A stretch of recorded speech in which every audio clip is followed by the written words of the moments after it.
Yes, yes. Nimeona, wewe unaiona aje? Excuse me. Si kama ya last time. Excuse me. Hello, sir. Yes, come in.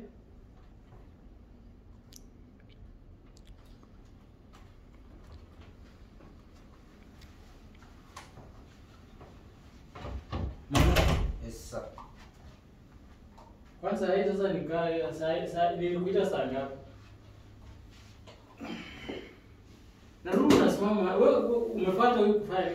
Unajua sasa sikujua kama tunakuja huku. Unajua tajiri sijaje kuja huku. Nilikuwa nimeita mtu mmoja nani Manu mmetengeneza hapo chini. Nilikuonyesha hapo nje kwa mlango, kulikuwa hizo maua zitengenezwe. Niliambiwa yatengeneze. So wewe nimekuambia hapo tena wewe unaambiana, si ndio? Nilienda huko kutoa hizo mbolea huko. Urudi hivi. Nikaambiwa nilikuwa huko.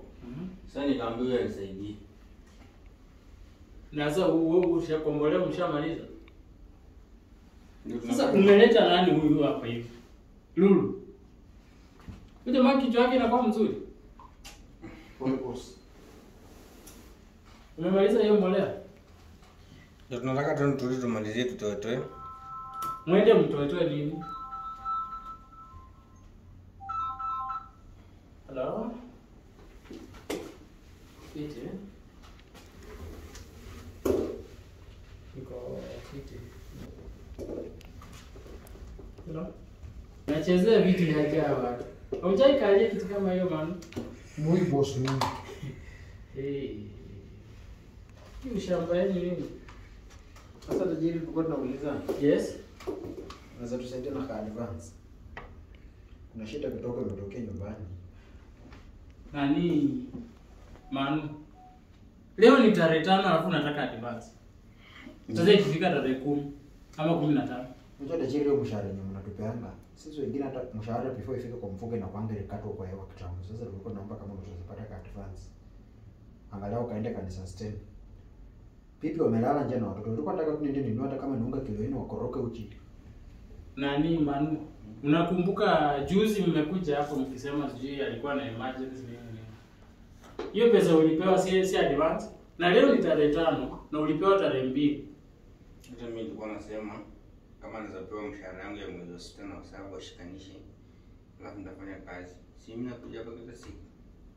Huyu anatoroka. Fanyeni hivi ya. Tokeni hapo nje kwanza. Tokeni hapo nje. Boss hii ni juu. Toka. Manu pia toka mfuate. Haruya atoke. Mfuate. Wewe toka nje. Boss sasa umesemaje? Toka huko nje. Advance.